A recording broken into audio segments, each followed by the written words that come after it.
Hi everyone! Welcome to the Empath Archives, another love reading, timeless and general. Take what resonates lang po. Maybe some part of the reading maka-resonate kayo, some part of it hindi. Tingnan natin ngayon kung anong love connections, lessons in life and guidance ang ating mababatid. Anyway, kaya wala akong mga readings sa mga nakarang araw dahil ako po ay nag-travel.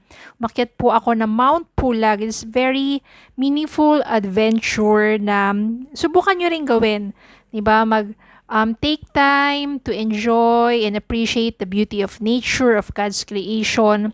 And follow nyo po yung aking another channel which is The Hiliera Travels. Okay, ganun din po sa aking Facebook account.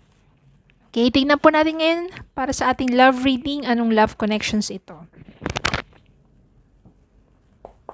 Maganda po talaga yung nagta-travel, connect with the nature, detach from the internet world, at talagang magandang mag-manifest. Nandun ka na sa tuktok ng bundok. Tapos, sacred yung place. Kaya talagang napakaganda na you are connecting to the source energy, to God, to the universe. Spirit guides, send me messages. Anong love connections ito?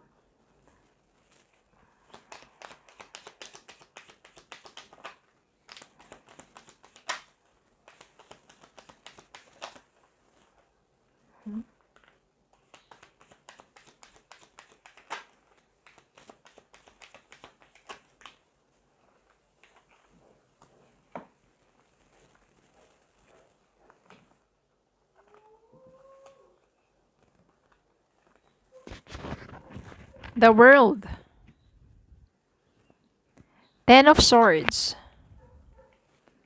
Six of Wands. Five of Cups. Nine of Wands. Four of Cups. Four of Swords. Seven of Cups. Two of Wands. And Four of Pentacles. Four of Pentacles dito, maaari kasi yung person mo o yung pinanggalingan mong relationship, napaka-greedy ng person mo. No, yung parang masyado siya pagdating sa pera. Hindi ka pinagkakatiwalaan. No, parang minsan pinagbibintangan ka pa. Walang tiwala sa'yo. Lalo na pagdating sa money. Four of Pentacles dito, masyadong mahigpit. No, kaya naman, hindi maganda ang inyong relasyon, puro nilang pighati ang nararamdaman mo, ang nararanasan mo mula sa taong yon. Wala, kawawa ka emotionally, tapos spiritually, sobrang down ng spirit mo, pati siguro physical no?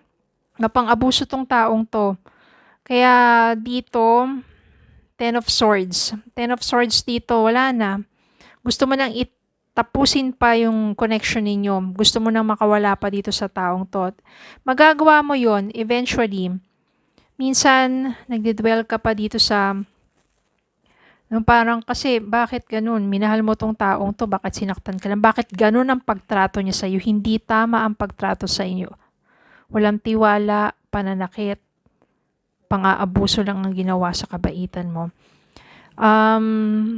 Maari kasi dito, nang nakawala ka na, ito, Seven of Cups. You find ways, this is options, no? Nang nakawala ka na, natuto ka na, alam mo na kung paano bakuran ng sarili mo, protektahan ng sarili mo, maging persistent dun sa mga pangarap mo at hindi mo nahahayaan na may mga ibang tao pa na magtrato sa'yo, magmaltrato sa'yo nang hindi tama. Maaring nandito si Two of Wands. Magplano ka, mag-explore sa ibang bansa.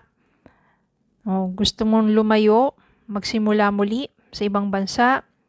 Ayaw mo na masyado pang pag-isipan pa o ayaw mo na masyado pang isipin pa yung nakaraan mo. Gusto mo magkaroon ng panibagong simula. At dito, maaring mahanap mo yung kapalaran mo sa ibang bansa. Maaring nandito yung fulfillment ng nais o yung hangad ng puso mo. Which is, syempre, panibagong pag-ibig, yung hindi ka mamaltratuhin, yung pag-ibig na igagalang ka, irerespeto ka, tatanggapin ka sa iyong nakaraan. At marami dito options kasi maaring sa ibang bansa o sa ibang lugar mo matatagpuan iba't ibang mga, sabihin natin, love interest. Maraming magpapahiwatig sa'yo, maraming mag-a-admire sa'yo sa pinapakita mong lakas ng kalooban sa kabila ng iyong pinagdaanan sa iyong love life, sa sakit na naranasan mo, patuloy ka na, sabihin natin, gumagapang at nagpapatuloy sa buhay mo ng yung parang 'di ba sa iba palagi kang pangiti-ngiti, patawa-tawa pero deep inside meron pa ring sakit. Hindi pa totally healed pero still pinapakita mo sa ibang tao na matibay ka at lumalaban ka. Yun ang maganda dito kasi maaring sa ibang lugar nga, ibang bansa, doon mo matatagpuan yung success na relationship because you will have someone from these options. Marami sila na humahanga sa'yo na isa talagang magpapahiwatig ng tunay niyang damdamin para sa'yo at magiging successful ang inyong relasyon. Palaging ganun At maari naman din yung person mo na iniwan mo, makakaramdam din niya ng panghihinayang, makakaramdam din niya ng pagsisisi. Pero ganun talaga, nasa huli ang pagsisisi. Pakita mo lang sa kanya kasi kapag ganito kapag ikaw sinaktan ng taong yun, kapag ikaw nilait, minaltrato ng taong yun, umalis ka sa kanya. Know your self-worth. Huwag mong hayaan na pagpatuloy yun. Self-worth. Ano yung halaga mo? Ganun ka lang ba? Yung hayaan na maging punching bag? No. That's not your worth. You're worthy of love. You're worthy to be treated the right way. Kaya umalis ka sa taong yon. Hanapin mo sarili mo sa ibang lugar, 'di ba? Pahalagaan mo sarili mo. Makakahanap ka ng isang taong tatratuhin ka ng tama. Bottom of the deck, King of Swords. Ito yung taong yon. Isang matalinong tao, isang taong paglalaban ka at honest, truthful.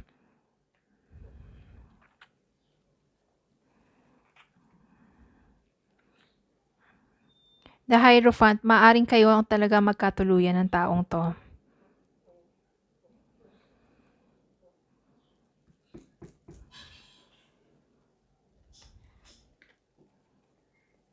It is safe for you to love again. To love, yan. Open your heart to give and receive the highest energy of all. So, it's safe for you to love again. Kahit na nagdaan ka sa isang failed relationship, toxic relationship, it is safe for you to love. Kasi gano'n naman talaga. When you love, you take a risk to be hurt. When you love, hindi mo alam kung yung taong yon, diba, ay tunay ba or another person na sasaktan ka. But, kailangan kasi alam mo yung self-worth mo. Kapag alam mo, pag may mga red flags na, alam mo na agad, lumayo ka na agad doon. Pero pag nararamdaman mo naman at pinapakita sa'yo ng taong yun ay tunay, totoo, tapat, ginagalang ka, tinatanggap ka sa iyong nakaraan, it is safe for you to love. Kaya open your heart. Diba? Ganun naman yun